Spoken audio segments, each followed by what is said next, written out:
Bonsoir à toutes et à tous, ravi de vous retrouver pour un nouveau numéro de 85 chrono. Images, résultats, classement, vous êtes au bon endroit pour tout savoir de l'actualité sportive du week-end écoulé en Vendée, mais aussi sur les autres terrains de sport. Et avant d'entrer dans le vif du sujet, ces 20 minutes d'émission, voici le sommaire de ce soir. Et un gros morceau en championnat pour La Roche-Vendée Basket vendredi soir. Le RVBC accueillait Villeneuve-d'Ascq, l'un des favoris pour le titre final en Ligue féminine. En handball, après une longue trêve d'un mois et demi, Pouzauges retrouvait la Nationale 1 et son public de l'Étoile. Ambition affichée, lancer une nouvelle dynamique pour cette première sortie en 2024 et l'objectif maintien. Sur les terrains de football, la 15e journée de N3 offrait un derby entre La Châtaigneraie et Fontenay-le-Comte. Carton rouge et un gardien particulièrement étincelant au programme, vous le verrez. Ce week-end s'ouvrait aussi avec le gala Box 85 au Sables-d'Olonne. 9 combats au programme avec pour épilogue la montée sur le ring des frères Gros, Hugo et Enzo. Et puis enfin, 3 jours de pétanque à haut niveau, ça je fête hier dimanche avec la grande finale du National de La Roche-sur-Yon. Voilà pour le programme, vous savez tout, ou presque. Nous sommes le lundi 5 février 2024, 85 chrono, c'est parti.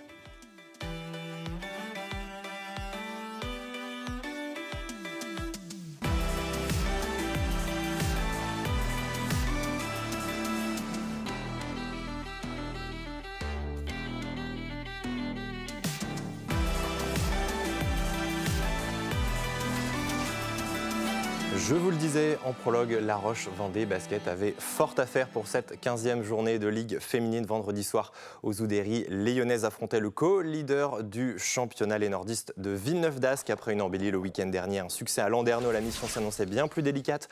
D'autant que les Tigresses ne comptaient que sur 6 joueuses professionnelles inscrites sur la feuille de match. Tiffany Clark qui ont été laissées au repos. Très vite, dès l'entame, les Villeneuvoises mettent la main sur le ballon. Plus 9 après 5 minutes, une différence que les visiteuses vont soigner pour boucler le premier quart-temps largement devant. 31-13 au tableau d'affichage. On se dit alors que la soirée va être longue pour les joueuses de Manu Body. L'Armada villeneuvoise va poursuivre sur le même rythme. La formation nordiste qui comptait d'ailleurs dans ses rangs Caroline Herriot, bien connue des Oudéries puisque la meneuse a disputé 6 saisons sous le maillot vendéen. En manque de réussite, le RVBC peine à exister dans cette rencontre. L'addition est lourde à la pause, 49-28 pour Villeneuve-d'Ascq.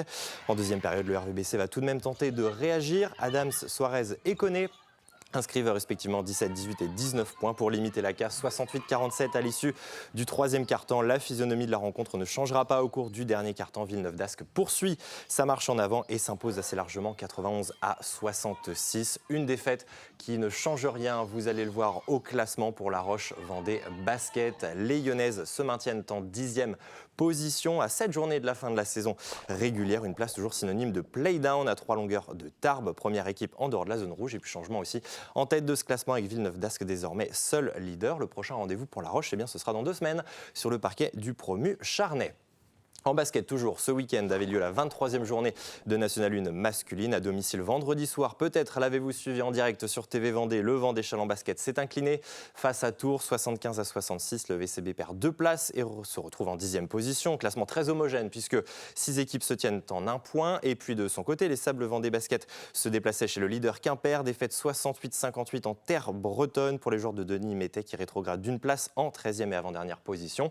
Encore 3 matchs à disputer avant la fin de cette première partie de saison. Et le gros rendez-vous, c'est dès demain soir, puisque Sablé et Chalandais se retrouvent pour le derby. Ce sera à la salle Beau Séjour à 20h, donc mardi, au Sables-d'Olonne. Un échelon plus bas, un coup d'œil à présent sur le bilan comptable en National 2 masculine et la poule B. En déplacement à Pornic, samedi soir, le Saint-Georges-Montaigu Vendée Basket signe un 5e revers consécutif en championnat. Le groupe de Paul Ravon a été battu 76-52. Grosse dégringolade au classement puisque les Georgeois passent de la 8e à la 12e place. Vous le voyez là aussi, 6 formations dans un mouchoir de poche à 22 ou 23 points. Rien de définitif, d'autant qu'il reste encore 10 journées à disputer. Puis avant de passer à la suite, dernier point classement en basket avec la Nationale 2 féminine. Samedi, les espoirs de La Roche-Vendée Basket accueillait Rennes. Les Lyonnaises s'imposent 65-58 et surtout fin de mauvaise série, fin de 5 défaites de rang. Avec ce succès, le RVBC se maintient en 10e position. Autre rencontre, autre discipline, mais où l'on jouait également ce week-end la 15e journée. En handball, Pouzauges retrouvait le chemin de la Nationale 1 masculine après une longue trêve d'1 mois et demi. Pour sa première sortie de l'année, le PVHB recevait les Normands de Vernon-Saint-Marcel à la salle de l'Étoile. Le groupe de Steve Berger avait bouclé 2023 sur 4 défaites de rang et remettait donc le bleu de chauffe dans la peau de Lanterne Rouge, dernier de son groupe depuis la reprise du championnat. Et comme souvent cette saison, les Pouzaugeais ont vécu cette rencontre sur courant alternatif. En panne d'idées dans les premiers instants du match, les Vendéens vont se retrouver à plusieurs reprises en supériorité numérique mais sans réussir à en profiter. Les Normands saisissent la balle au bon et marquent un premier écart, plus 5 à la 20e minute, 9-4. Dans les cages Pouzogès, Antoine Genot permet aussi de maintenir à flot la formation vendéenne. 10 arrêts en première période. Le PVHB grappille un peu de terrain mais reste à -3, 11-8 à la pause. Au sortir des vestiaires, le duel tourne de nouveau à l'avantage des Vernonnais qui doublent leur avance et pointent à +6. Pouzauges reste maintenu à distance, 24-17 à 5 minutes du terme. L'issue semble jouer une certaine tranquillité pour Vernon-Saint-Marcel qui va tout de même être mise à mal par le sursaut d'orgueil de la jeune garde pouzaugeaise.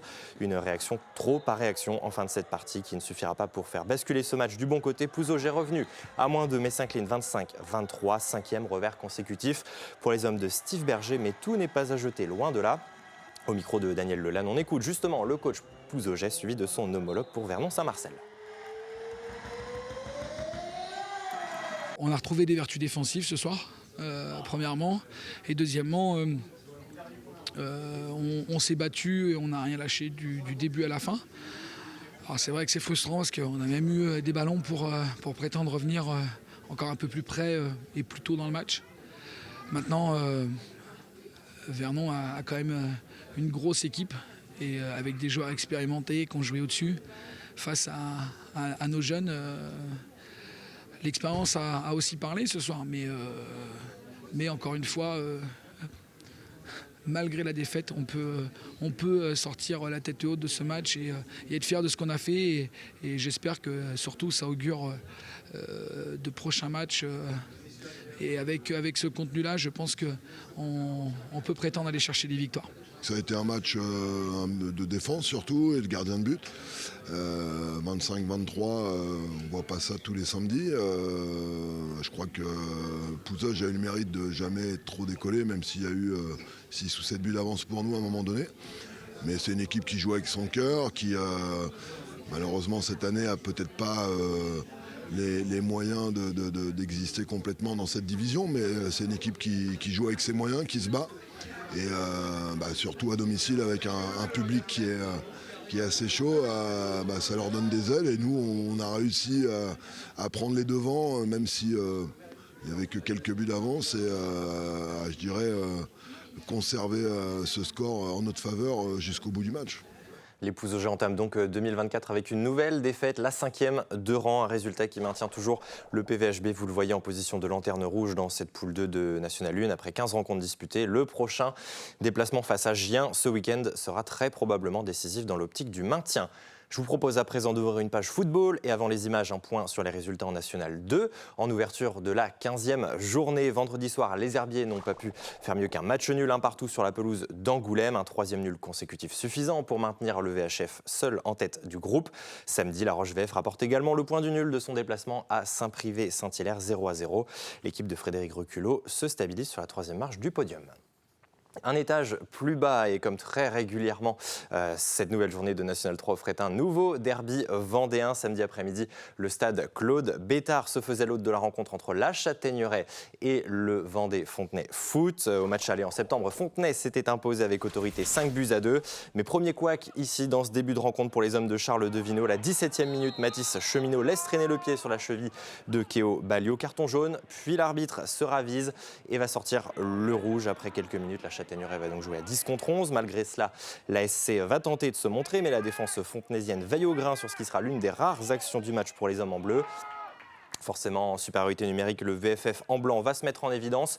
Fromaget trouve Godet à l'entrée de la surface. Sa demi-volée heurte la barre transversale. Omombe suit mais dévisse complètement.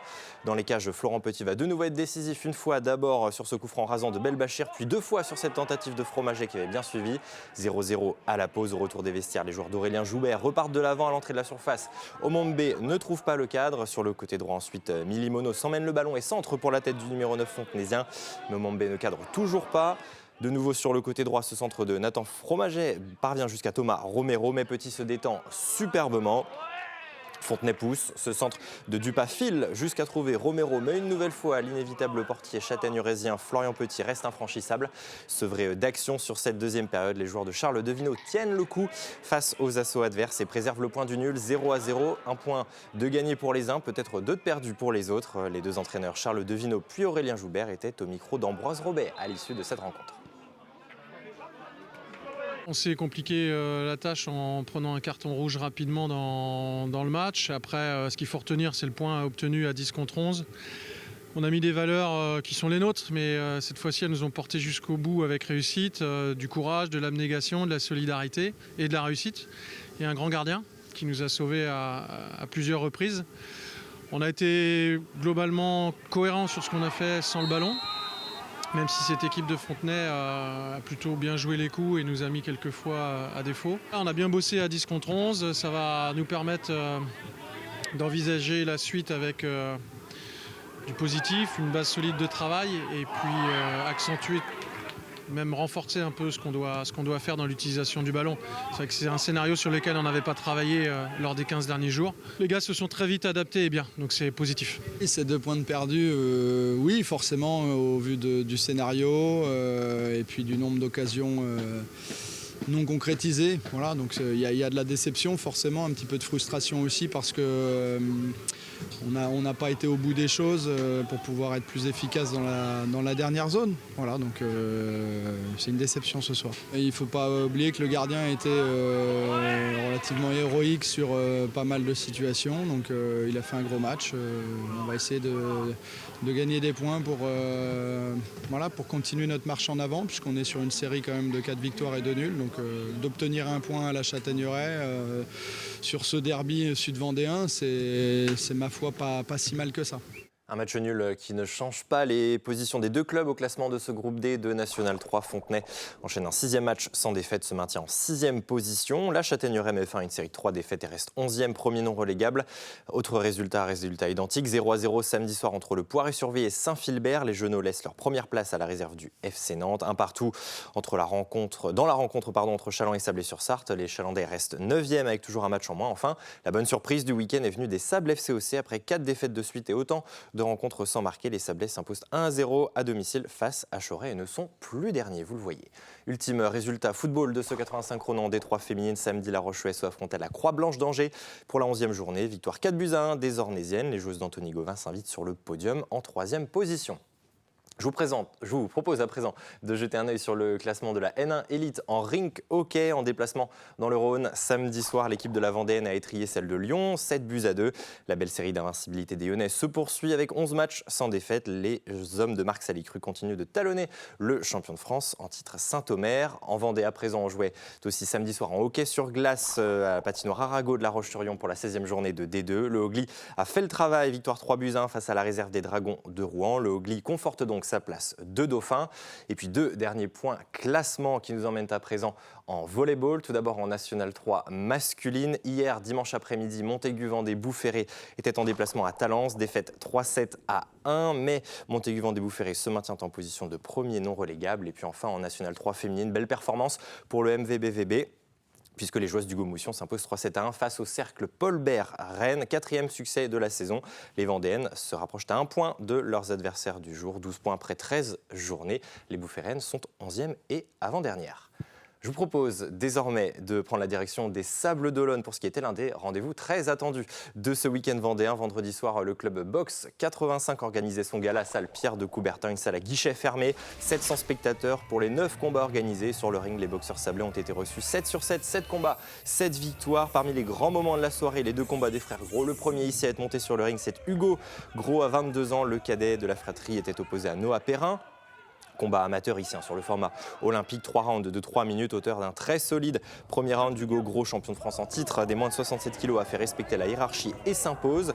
Prochaine échéance pour le cadet des frères Gros, ce sera à Marseille à la fin du mois pour espérer décrocher une nouvelle ceinture. Et puis l'épilogue de la soirée était le très attendu combat d'Enzo Gros, l'aîné. Pour son 4e combat chez les pros, le Sablé défiait le géorgien Georgi Kojelani, un combat dans un tout autre format, 6 rounds de 3 minutes. Une première pour Enzo dans cette configuration. Et devant son public, le boxeur de 24 ans a assuré l'essentiel face à un adversaire avec du métier, souvent truqueur, sous les yeux de son papa et entraîneur ainsi que de sa maman qui est aussi présidente du club. Enzo Gros se sort de cette opposition qui n'a pas toujours été une partie de plaisir, source de frustration parfois même tant le Sablé n'a pas pu installer sa boxe.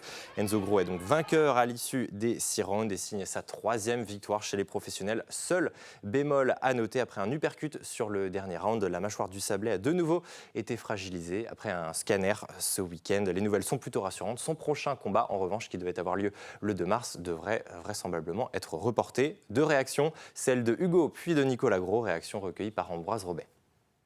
Super content, surtout heureux d'avoir boxé à la maison. Et puis des bonnes sensations sur le ring. En vue des prochaines échéances, c'est super, ça a permis de bien me préparer avec une bonne entame de combat, une bonne fin de combat. Et puis, franchement, tout s'est bien passé, je suis content. On a fait un gros premier round et il a eu du mal à suivre derrière niveau cardio. Donc je pense que ça a bien joué. Puis après, forcément, j'ai profité de mon allonge. Et puis le combat, il s'est déroulé comme je l'avais imaginé. Ça faisait un moment qu'on n'avait pas fait une soirée ici au Sable d'Olonne. La dernière fois que j'ai boxé en soirée ici, je devais avoir 10 ans. J'étais tout petit, donc reboxer devant son public, c'était incroyable. Et on espère enchaîner avec d'autres galas, donc un plaisir. Enzo a été un peu frustré par son adversaire, un adversaire avec une boxe qui n'était pas très académique. Enfin bon, voilà, c'était compliqué. Il a fait preuve, Enzo, quand même, de beaucoup de sérénité pour pouvoir affronter ce genre d'adversaire. Et il a réussi donc déjà à compter dans la première, à lui provoquer 2 avertissements, donc ce qui lui fait quand même, il a gagné largement, mais quelqu'un de très dangereux, avec des coups qui ne sont pas forcément réguliers. Un combat dans le public, on aurait préféré un adversaire un peu plus technique, qui aurait pu montrer qu'Enzo aurait pu mettre en valeur la boxe d'Enzo. Là, c'était compliqué, mais sa mâchoire va bien se remettre et puis on va pouvoir repartir tranquillement. Ça ne va pas l'empêcher de faire du sport ou de quoi que ce soit. Après, je pense que le 2 mars, on va quand même annuler le combat parce que j'ai pas envie de prendre de risques. Professionnel, il n'y a pas des échéances à respecter comme en équipe de France ou autre. Donc, on va prendre notre temps pour bien faire les choses. Et puis, voilà, on se professionnalise aussi. Donc, voilà, on va partir au travail quand on sera vraiment prêt à 100%. Allez, dans un tout autre contexte, mais où là aussi précision et concentration restent de mise. Tout au long de ce week-end se tenait à La Roche-sur-Yon le 17e national de pétanque. Près de 2500 joueurs étaient attendus sur les quelques 128 terrains aménagés au parc des Oudéries. Événement qualificatif pour les Masters de pétanque 2025 organisé par la coordination des clubs de pétanque de la ville. Le grand tournoi, le national, débutait vendredi. 256 équipes au départ. Les quarts et les demi-finales avaient lieu dimanche matin. Et puis, les 2 triplettes finalistes se sont retrouvés hier, à l'image sur la grande finale. La triplette emmenée par Julien Lamour et complétée par Coco Robillard et Manu Lucien affrontait le trio Julien Guéhen, Stéphane Dourlet et Marlon Dourlet. Et bien que menée 6-1, c'est bien cette dernière triplette venue d'Indre-et-Loire et du club pétanque Chinon qui s'impose 13-9. L'un des vainqueurs, Marlon Dourlet, s'est arrêté au micro de Daniel Lelanne à l'issue de la finale. Il est précédé de Christian Charbonneau à l'organisation de ce tournoi. Depuis 3 jours, il y a le national de pétanque à La Roche-sur-Yon. De vendredi, on avait les vétérans avec 256 triplettes. Hier, on avait le national avec 256 triplettes qui finit aujourd'hui. Il y avait les quarts ce matin à 10h. Et là, on est en train de faire les demi, les finales. La finale doit jouer à 16h30. Alors, il y a 256 triplettes, c'est-à-dire 800 joueurs par jour. C'est-à-dire sur les 3 jours, on compte 5000 personnes à peu près.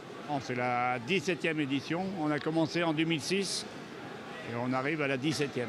Le but de cette manifestation, c'est de faire connaître La Roche à beaucoup de licenciés, de pétanqueurs, et de faire venir des joueurs élites de toute la France. On avait des équipes hier de Monaco et des équipes de Suisse. Tous les ans, tout le monde nous dit que c'est une belle réussite. D'ailleurs, on est qualif Master 2025. On est reconnu par Quarterback comme dans les meilleurs nationaux pour l'organisation et le savoir-faire. Là, je suis content d'avoir gagné une compétition pareille, surtout avec mon nom, avec Stéphane. On est pareil que des frères. Et mon cousin Germain, Julien, là, Guéhen. On est pareil que des frères. Et on a fait un beau concours, une belle compétition. Et je suis content d'avoir gagné une telle compétition. Ça demande beaucoup de concentration, beaucoup d'application. Et quand on arrive à passer le premier jour, quand il faut revenir le dimanche, c'est fatigant, ça demande beaucoup de concentration. Donc au moral, ça fatigue beaucoup. L'objectif, c'était de passer un bon moment avec les copains. Et le bonus, c'était de gagner, quoi. Avant de se quitter, une dernière information vous communiquant en course à pied. Hier dimanche avaient lieu les championnats régionaux de cross. C'était à Pontchâteau, en Loire-Atlantique. Et la grosse surprise est venue d'Anaïs Chevrier sur le cross long. La licenciée de l'Ouest Vendée Athlétisme s'impose chez les élites. Anaïs Chevrier devance de 15 secondes une autre Vendéenne que l'on connaît bien, Clarisse Picard. Clarisse Picard termine 2e. Marine Chevrier de l'OVA s'adjuge la 5e place. Chez les garçons, toujours en cross long, le meilleur résultat vendéen est venu d'Esteban Martino avec une 6e place. Et puis en cross court, victoire de Tom deuxième jouette de l'OVA. Théo Rageau signe une 3e place. Clémentin Poulain de l'AC La Roche-sur-Yon termine, lui, 5e. Voilà pour toute l'actualité sportive de ce lundi 5 février 2024. Prochain rendez-vous, vous le savez, le sport ne s'arrête jamais sur TV Vendée. Ce sera dès jeudi avec Aurélien Huard dans 85 chrono. On parlera cyclisme avec la prochaine édition du circuit des plages vendéennes. D'ici là, très bonne fin de soirée à tous et belle semaine sur TV Vendée.